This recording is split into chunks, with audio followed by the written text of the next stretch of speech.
Welcome to this brief presentation on master valves. I will talk about the function and benefit of master valves, and I will also cover the features and benefits of the master valves listed here, the models 3000, 3100, 3200, and 3300.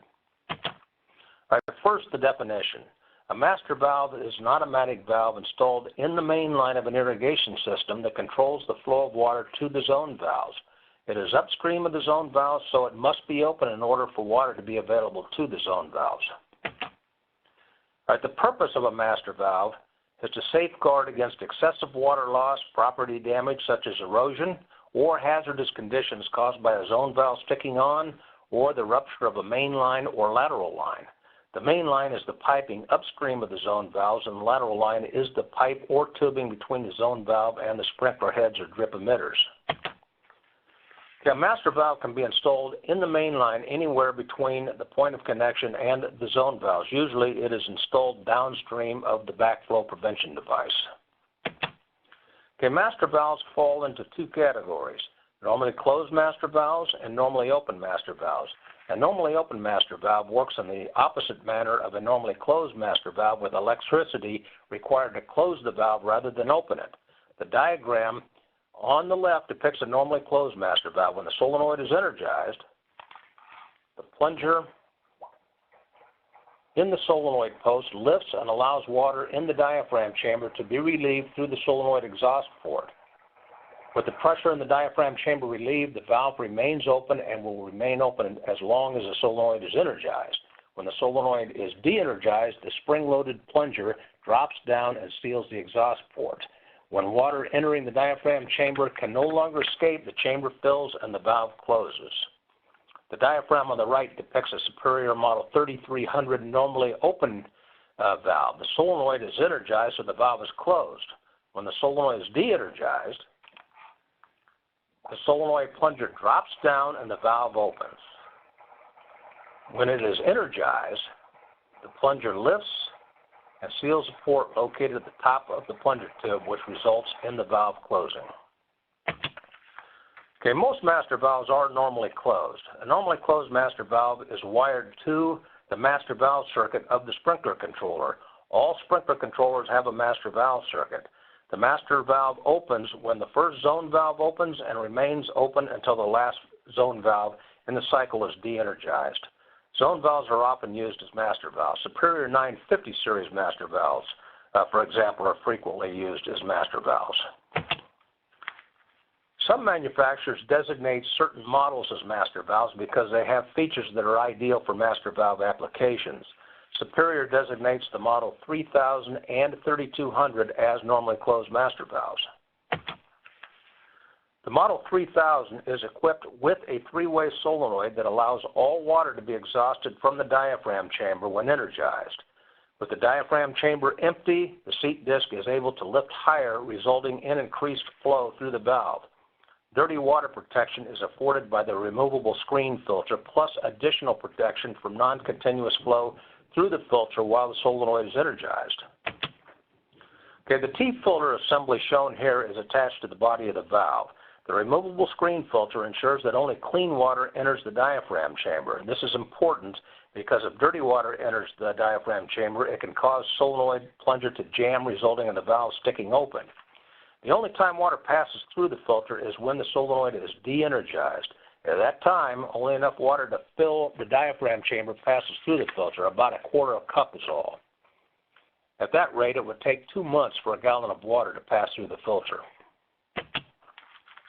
All right, this is the Model 3200. It has the same dirty water protection as the Model 3000 with the removable screen filter, and like the Model 3000, only about a quarter cup of water passes through the filter with each operation. A big advantage of the Model 3200 is that it has no minimum flow requirement. Most valves do have a minimum flow requirement. There needs to be enough flow to where a pressure loss occurs. This results in the pressure above the diaphragm exceeding the pressure below the diaphragm as the valve is closing. The pressure differential is what enables the valve to close. The Model 3200, on the other hand, will close at any flow rate because there is no counterforce from under the diaphragm as the valve is closing. The only counterforce is from under the seat disc, but because the surface area above the diaphragm exceeds the surface area under the seat disc, the valve will close. More surface area means more force. This is an important consideration in some systems. Let's say, for example, a system has a 3-inch master valve with zone valves of varying sizes, including 3/4-inch valves used for drip irrigation. If one of the valves stuck open with a flow rate of, say, 3 or 4 gallons a minute, that would not be enough flow to create the necessary pressure loss for the valve to close. A Model 3200, on the other hand, will close with flow as low as 1 gallon per hour. Quite often, watering cycles take many hours to complete.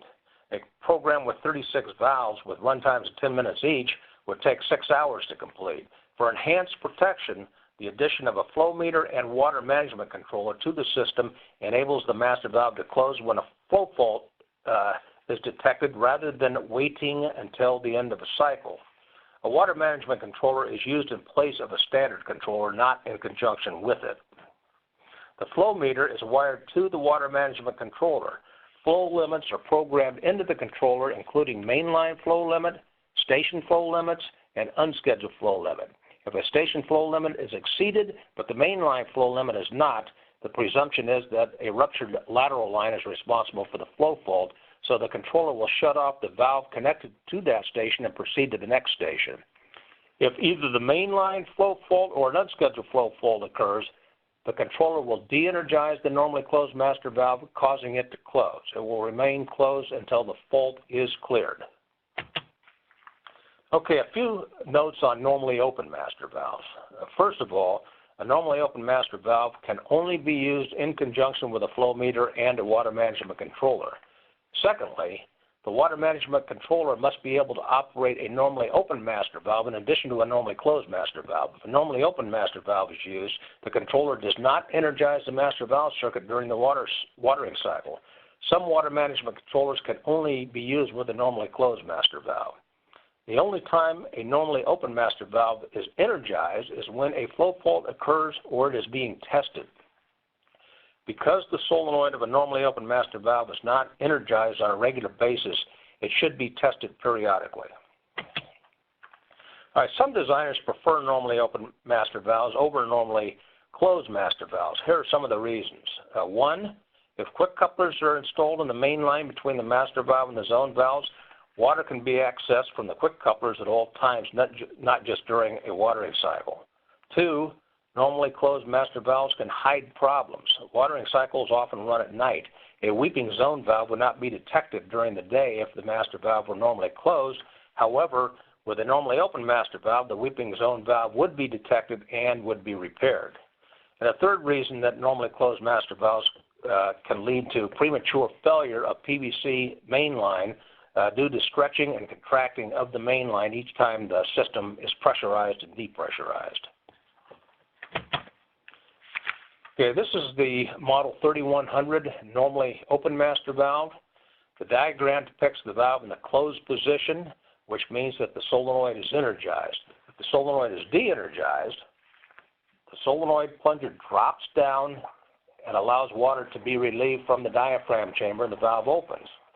When the solenoid is energized, which happens when there's a flow fault, the solenoid plunger lifts and seals the port at the top of the plunger tube.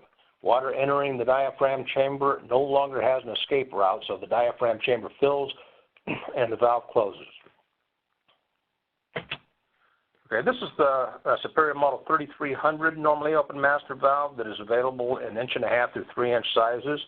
Like the Model 3200 normally closed master valve, the 3300 has no minimum flow requirement thanks to the dual chamber design. It will close with flow as low as 1 gallon per hour. And like the Model 3200 and Model 3000, dirty water protection is afforded by the removable screen filter and non-continuous flow through the solenoid, as was explained earlier.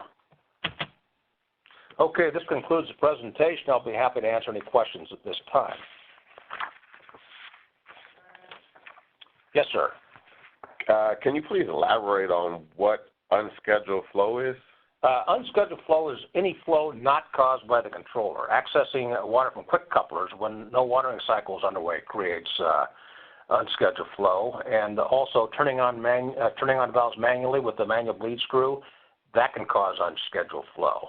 And if the system has a normally open master valve and there's a sudden break in the main line at a time when no cycle is underway, no watering cycle is underway, that creates unscheduled flow, and that will result in a flow fault, which will cause the normally open master valve to close. Any other questions? Yes. You stated that the station flow limits are one of the things programmed into a water management controller. How does the person programming the controller determine what those limits should be? All right, the controller undergoes what is called a learned flow cycle, during which flow at each station is monitored and entered into memory, and the station flow limit is set as a percentage of learned flow, say 115% or 120% of learned flow. Anybody else? Yes? Well, what if 2 or more stations are running at the same time? Okay, then the controller will calculate a new flow limit based upon the combined flow of all stations in operation. Anybody else? Yes. Do you ever get calls asking if a normally closed valve can be converted to a normally open valve or vice versa? Occasionally, yes. And almost always the question is how to convert a normally open master valve to a normally closed master valve. If the normally open master valve is a 3100, it could be converted to a model 950 by swapping the top assembly of the 3100 with that of a 950. The valve body and diaphragm assembly are the same for both models. Only the top assembly is different. If the normally open master valve is a 3300, it can be converted to a model 3200 by swapping the top assembly and the chamber plate assembly, which is the entire guts of the valve, with that of a 3200. The valve body is the same for both models, but not the top assembly and the chamber plate assembly. Anybody else? Okay, well that concludes the question and answer period. Thank you.